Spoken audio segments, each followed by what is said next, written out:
He has spoken to us through the Son.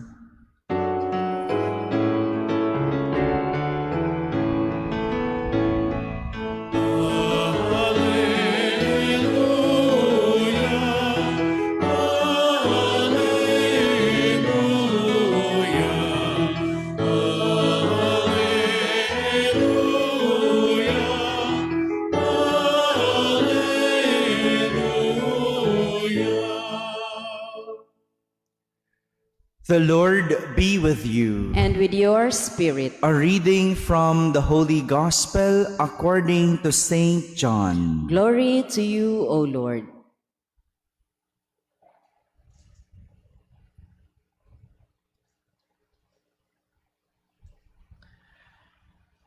John was standing with two of his disciples, and as he watched Jesus walk by, he said, "Behold, the Lamb of God."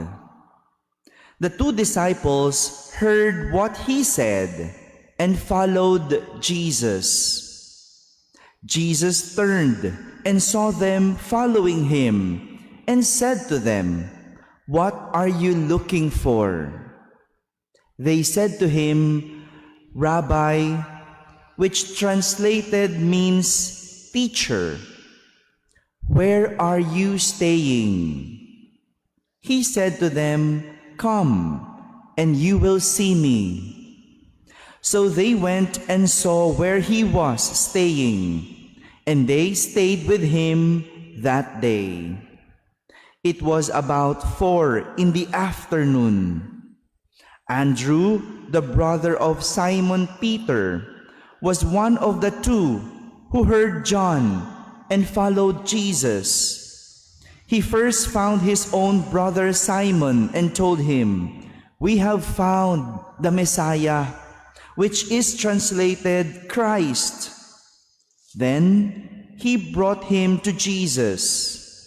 Jesus looked at him and said, "You are Simon, the son of John. You will be called Cephas," which is translated Peter. My friends, the Gospel of the Lord. Praise to you, Lord Jesus Christ. Good morning, my dear brothers and sisters. Every New Year, we always hear from media, from the television, radio, newspaper, or social media, articles or features about what is old and new. Yan yung mga laman ng mga feature. Anong bago at anong luma sa bagong taon? What is in and what is out? What is in trend and what is not? Ano bang bago ngayon? No? Alam nyo na ba? No? And all these for us to be updated and not to be called outdated. Yan yung mga bago, no? Kaya nga, no, anong bagong cellphone, anong bagong damit, anong mauuso ngayong bagong taon. This is how commercialism works. For them to gain, we have to follow. Commercialism works. For them to gain, we have to follow. And come to think of it, after a year or some months, even if you have followed what is in trend, what is new, it will soon be outdated. Kahit sinundan mo na kung ano yung bago, may lalabas na namang bago at maluluma na yung sinundan mo. Hindi na uso. Kaya may bago ka na namang susundan para lang hindi mawala sa uso. This is why our readings for today is telling us not what to follow, but who to follow, for us not to be outdated. In our gospel, we heard that when Jesus passed by, John the Baptist pointed him to his 2 disciples that he is the Lamb of God. And his 2 disciples immediately left him and followed Jesus. Nang dumaan si Jesus, itinuro ni Juan Bautista na siya ang kordero ng Diyos. At yung 2 alagad ni Juan Bautista, agad siyang iniwan at sinundan si Jesus. Sigurado ako nang sabihin ni Juan sa kanyang mga alagad ang salitang kordero ng Diyos, alam agad ng 2 alagad niya ang tinutukoy niya. Dahil si Juan ang tagapagpakilala kay Jesus. Siya yung tagapagpakilala sa mga tao. Kaya nga, alam agad ng mga alagad na si Jesus ang tinutukoy ni Juan Bautista na Mesiyas o tagapagligtas. Ito ang dahilan kaya sila sumunod kay Jesus.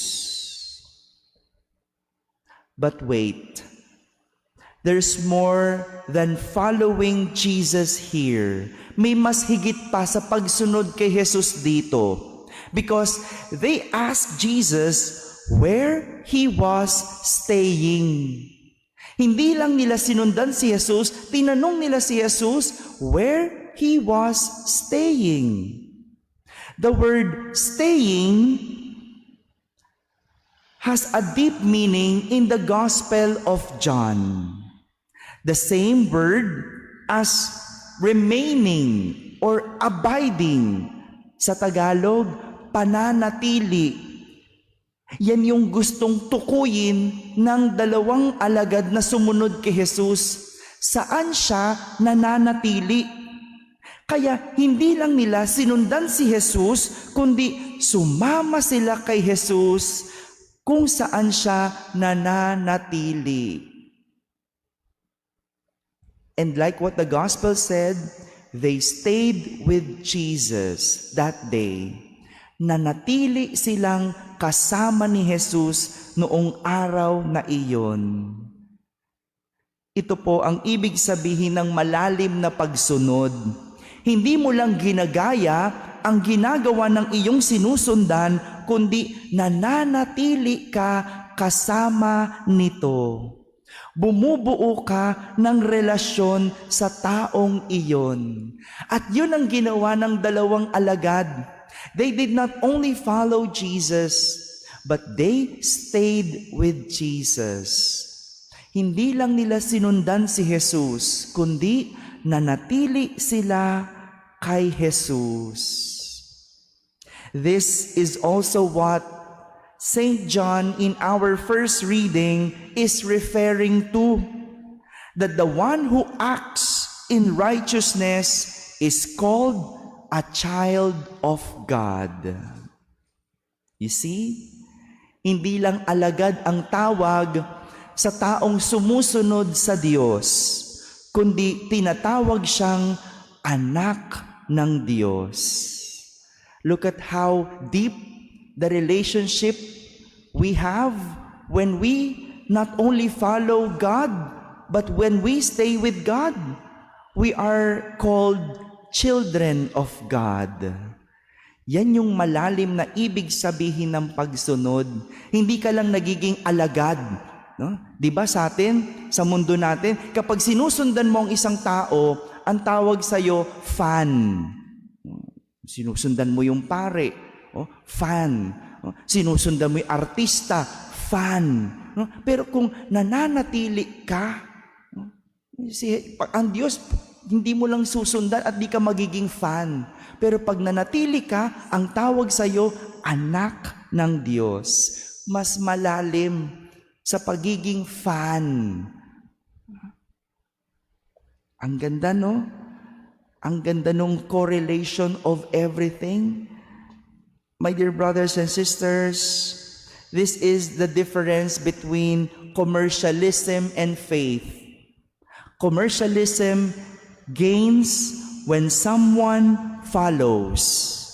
Kapag sinusundan mo yung bagong uso, kapag sinusundan mo yung ano yung nilalabas nila, the commercialism gains. But with faith, the one who follows will gain. The one who follows will gain. Sa totoo lang, walang mapapala ang Diyos kahit sumunod tayo sa Kanya. Kahit manatili tayo sa Kanya, tayo ang may mapapala. It is our gain. And so this new year, to build ourselves, we need not only follow the trend. Rather, we follow and remain with Jesus until the end. Hindi ba?